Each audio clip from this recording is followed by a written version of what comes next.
Hello all, welcome to the Learnery Coaches onboarding series. In this short video, you will learn how to create and submit courses on the platform. You will also learn various options available so you can choose the options appropriate for courses you plan to offer. Remember that you can only create courses once your coach profile has been approved. So moving on, first log into learnery.io. In the My Teaching section, click on the Create Course button. This should take you to a form where you can start filling the details about the course that you are planning to offer. Starting with the title, choose a title that is descriptive and catchy. Keep it to about 5 to 6 words maximum. It is very important that you choose a title that defines the course, not something tangential which is confusing to the learners. For example, become a chess pro for young beginners, hands-on big data and Scala course, improve your chess tactics, mathematics revision for 6th grade. Capitalize the first letter of all important words. So for example, if I choose improve your chess tactics for young beginners, right? So one important thing starts happening here. As soon as you fill this form, the form starts getting auto-saved. You will see a small red icon blinking here on the top when it is saving. So which means you can come back to this page and finish course creation at your comfort. The form is quite lengthy. I mean, especially given that we are creating a course that people will subscribe to. You take the time to provide necessary details for students or their parents to understand what they are actually subscribing to. Okay, so how do you access this course again? Go to your courses page. You will see the course that we have just created. Click on this, click on the update course. Hope that is clear. Moving on to the summary section. In the summary, explain your course in 1 or 2 sentences. This summary will be shown in search, so people will come to your course based on this. Good examples could be, in this ongoing course, you will learn how to draw portraits of celebrities, or improve your business writing skills in this 4-week course. Or typically things could be like a complete guide for something for people at this age, practical hands-on introduction to something, right? Pick a summary that's creative, keep it to 2 sentences, that's the most important thing. And language is where you are telling the people what's the primary mode of communication used in this course. If you are comfortable with taking this course in multiple languages, it should be okay to list more than one language here. Just list them in comma separated values, but make sure you give the primary mode of communication the first. Okay, so category learnery coaches offers courses from a wide range of categories. Choose one that's appropriate for the course that you are creating. Could be exam coaching, it could be games, it could be languages, math, music, science and nature, social studies, etc. But if your category is not present, let us know. We'll definitely help you with adding that. So for this example, since I mentioned chess, I'll choose games. Types of courses. There are 3 types of courses that platform supports. So one is one-time class, another one is multi-day and ongoing class. One-time courses like name-wise or single class courses for the duration specified by the teacher. It could last anywhere between 30 minutes to few hours depending on what is actually being taught. A single event, for example, a single event on art or young parents consulting session, math doubt solving session, or PCI compliance on AWS, and so on. The second course type is multi-day course. These are the ones that require meeting more than once at a specific schedule. These courses have a strict curriculum and students have to subscribe and pay in full ahead of time. No students are allowed to join in between for the batch. You could have any number of batches running, but once the batch starts, no student is allowed to join in that batch. To know more about the batches, watch the Manage Batches video. So the classes start once batch meets minimum student size requirement set by the coach. When you are just beginning on the platform, we encourage teachers to go ahead and take classes even if minimum criteria is not met. This will help increase your reputation on the platform. We show how many classes you have taken, how many learners have subscribed to your classes. All of that encourages potentially new students to subscribe to your classes. But again, it's up to you, depends on the course. You may want to wait for enough subscriptions.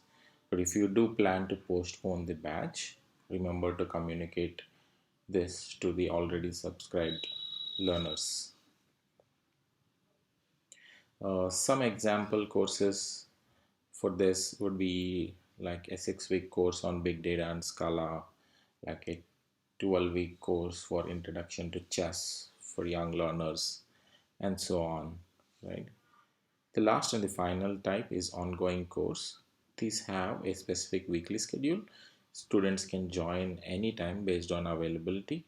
For example, weekly drawing classes for young beginners. The key here is that students can learn from any point forward. They wouldn't feel they missed something in the previous session, or even if they missed, it is okay for them to continue with learning the rest of it. But you be the judge. Some good classes, like think of fitness classes or yoga classes, or think of tuition kind of classes where you primarily do doubt solving or revise certain topics of school, right? Those should be good ones for ongoing classes. But again, you know the best. So you choose the course that's appropriate, choose the course type that is appropriate for the course that you are planning to offer. In the ongoing courses, learners subscribe to few weeks at a time. The current limits are 4 to 10. They can subscribe to a minimum 4 weeks, up to a maximum of 10 weeks, and after that they'll have to renew. Hope that explains. Let me choose multi-day because it's somewhere in between one time and ongoing classes. And also remember that during the course creation, you are not really worrying about the schedule for the classes, which means on which days, like Monday 10:30 or Friday 10:30, you're not yet worried about it. Those are in the course batches, not a worry right now. Right now we're focusing on creating the courses. Okay. In the media section, you're primarily supposed to fill two things: the cover image and the course preview video. Okay. Choose any image that's appropriate for your course. Make sure that it's royalty free if you're picking up something from online and it does not have any kind of attribution requirement.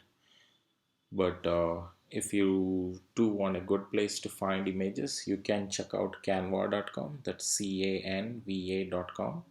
They have some great selection of free images, and you can even customize those images with additional text or any other graphic items. It's very simple to use. You should check it out. Make sure the image size is a maximum of 500 KB. Anything larger than that, the download times tends to be slow, so we recommend to keep it at 500 KB. We also might thumbnail it additionally to reduce the size. And additionally, keep it a wider image. Don't keep the image very tall. A good aspect ratio would be 4 to 3 or 16 to 9 ratio, but this is not a strict requirement. If you do end up choosing a very tall image, it might appear squished on the site. So to upload image, you click the choose an image option. You can either directly upload the files from your disk by clicking on this select files to upload option. This should open up a pop-up, or there is an option for you to do a web search here. If it is chess related course, you can search here. It will bring up certain images, but we have found that these are not generally great, but you could choose to directly pick one of this, and there are options for you to crop this image or circle or rotate this image, and you can simply click on upload. The image starts uploading. You can also pick up your images from Facebook or Instagram or Google Drive. It's pretty flexible in that sense. Okay, so let me go back to choosing, and you can also copy a link from the web here and it should show you the image. So let's go back to picking up the chess image. It was a nice glossy chessboard. Oh, something like this should do. Right, and click on, let me just crop this a little bit so you get the idea, and then I circle this, save it. Right, or you just reset, upload. Okay, if you have changed your mind, you can change the cover image later on. So let's double check again if the system has saved all our changes. So improve your chess tactics now looks nice with a pretty image. Going back to the course, clicking on update course again. Coming into the most important and the most probably challenging task for most of you is to create a course preview video. This is where you really have an opportunity to show yourself to learners and explain them what they will learn and connect with them personally through the video. There are many tips. Make it personal. It's really up to you how you want this video to be. But we show this on the platform as a preview to your course. So it's important you maintain that stance in your video, right? Not just keeping it to an introduction of yourself. A few tips around this are you take the video in a wide mode. It does not have to be taken at a professional center or anything. You can use your phone, but make sure you are taking it in a wide angle, and make sure you take it with a fixed camera or ask someone to hold it steadily. Avoid shaking at any cost, and make sure you're at least 1 or 2 meters away from the camera so that they can see you in entirety or does not look like you're too close to the camera. But again, that's a choice that's left to you. It's your choice, right? And also just show where you are generally gonna teach. Make sure you take it in that place where you generally teach and how you would look like in the live classes. So we also encourage you to use props like whiteboard, or if you have a chart on which you want to show it, it's up to you. Be creative. You should cover the course and the topics that you're going to teach in this course, and explain what are the challenges in learning this topic and how you are going to help them. Explain them the outcomes. And yeah, and a great way to start any introduction is wish the users, say hi, and finish it off with a closing note and a call to action saying encourage them to sign up, and tell them something like looking forward to meeting you in the class, sorts of things, right? A good way to get a best video is to prepare a script covering all the above items I have mentioned. Practice it once and execute it. Hope that is clear. We'll put up all of these instructions on the website, so you should be able to see this and refer to it. And make sure this video is just anywhere between 30 to 60 seconds max, nothing more than that. Uh, the last option, you could do the video in the end. It's really up to you. Moving on, this is the course format. This is where you communicate to the users who can join your classes, how many students are there in a batch, and how many times one would meet in a week, right? And what's the duration of the class, sort of thing. So age ranges define minimum and maximum age of students who are allowed in this course. For ages below 18, we recommend to keep the range to a maximum of 5 years. Otherwise, it would be hard to get the same outcomes. But you are the expert, but we do strongly recommend to keep it within 5 years. For example, like 8 to 13, 13 to 18, and so on, right? For students below 8, it the maximum limit is 5 to 7, right? Nothing more than that. 5 to 8, they tend to mature, and you might find it slightly difficult to teach the same topic for ages of this ranges. Okay. uh, and for adults or anybody above 17, 18, you could just fill the minimum age and leave the maximum age optional. The system would just show it as 17 plus, so anyone above 17 can join to learn this course. And class size, this is where you specify what's the minimum and maximum number of students.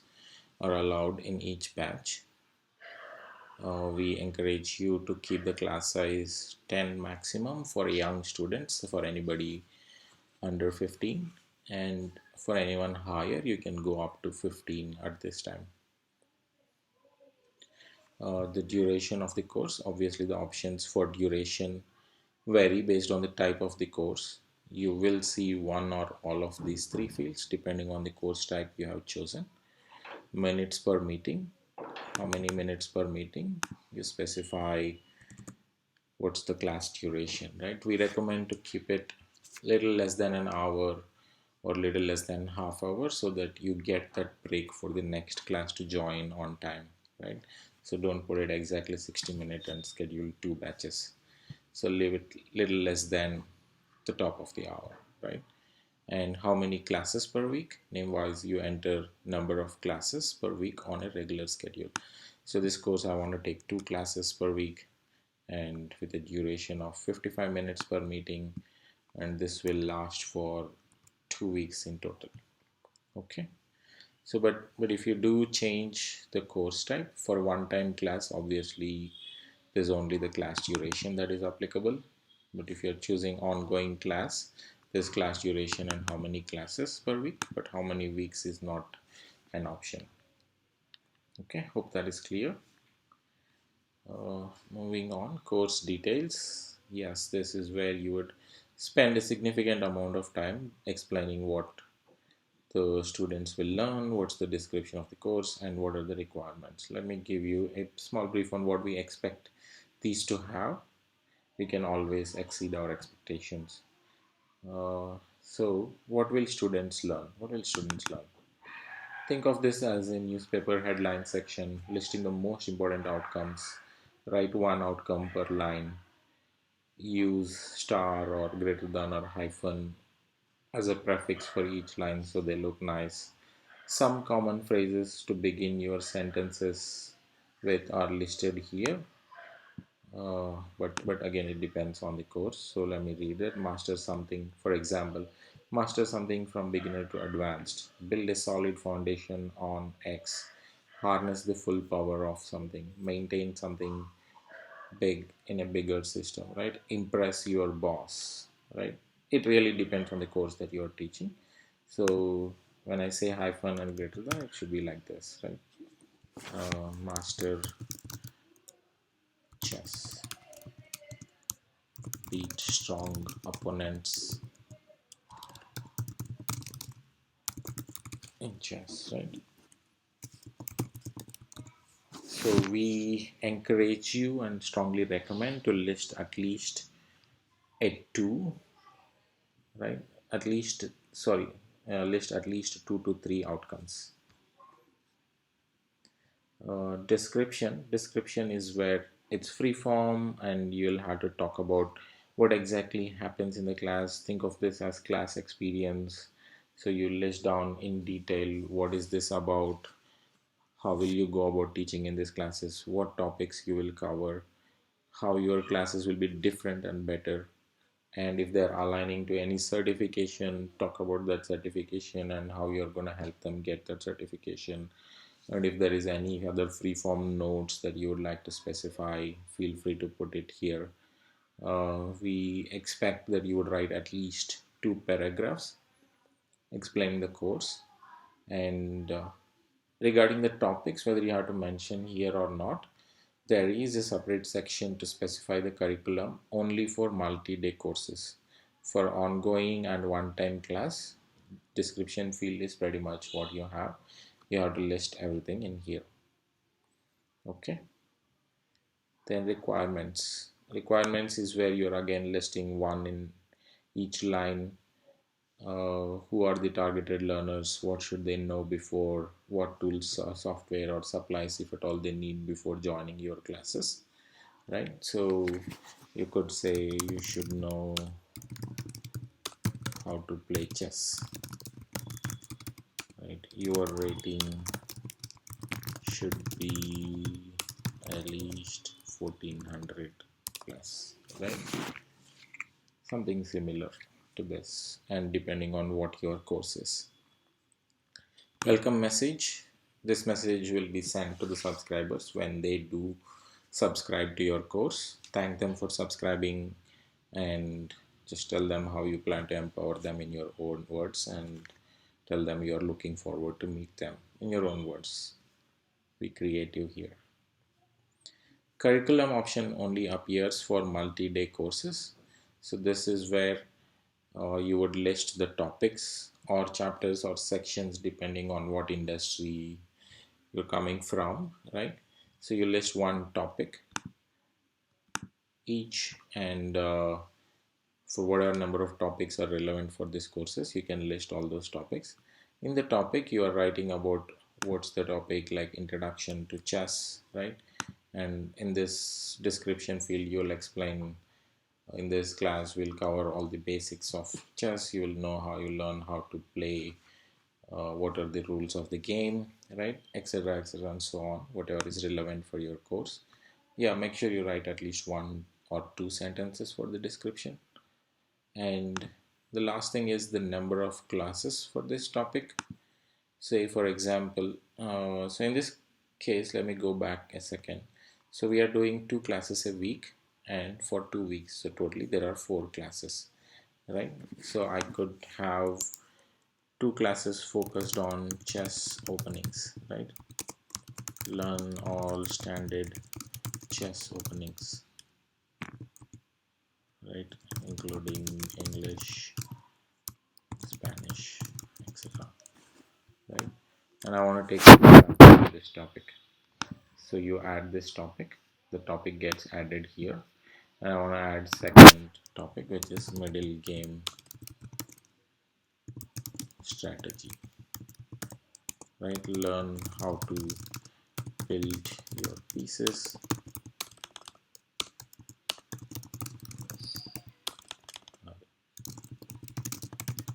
The middle game, and I want to take 2 more classes for this, or maybe one. Yeah, 2 more classes for this, and close, right? So now the total number of classes should match, so 4 classes. So that's why it's not asking me to add any more topics, because I've already met.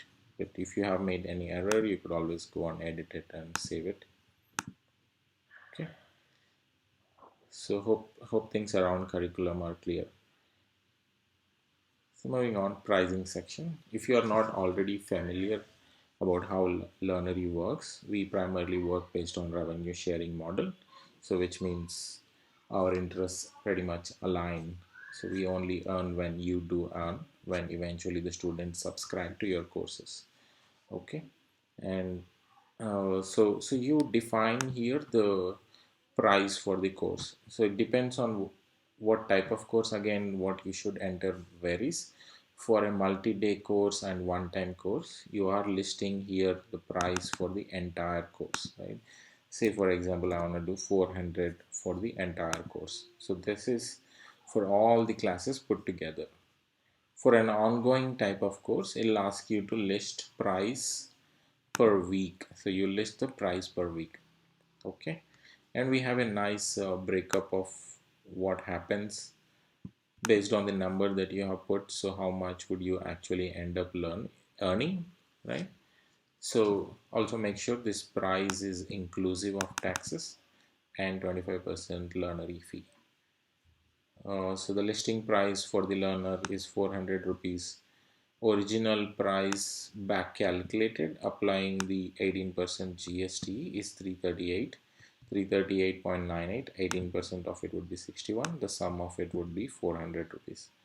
Okay, and Learnery platform fee is about 84 rupees, and this is your earnings, right? So you take 254 per learner for this course, and if the batch is full, you will earn 2500 per batch of students for this course. You could have any number of batches. We are only indicating it per batch. This is not your entire earnings on this course.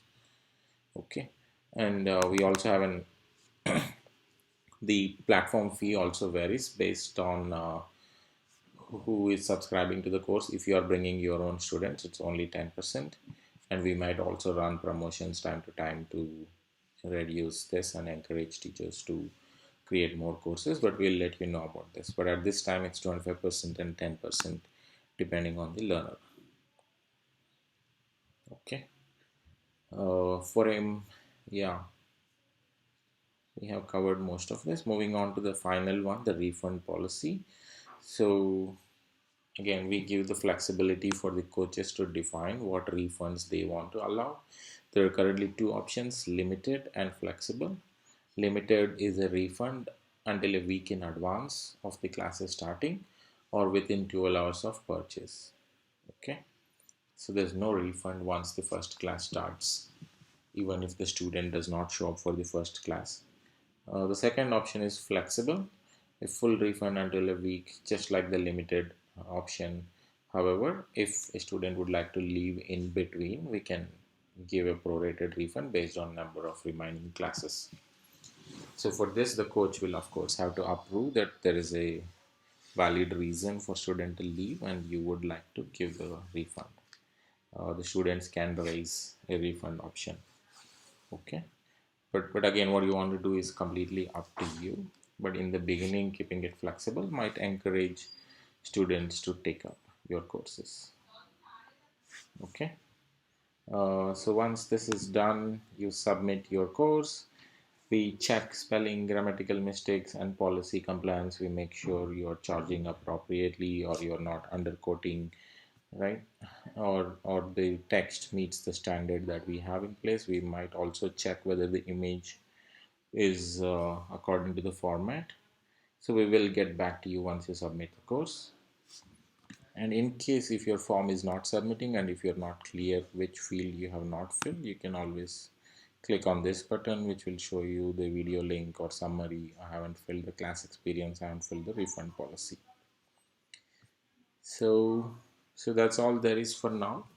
Hope you have learned how to create course and hope you have learned all the options that are available for coaches to create courses. With that said, signing off, happy teaching and teach your passion. Bye.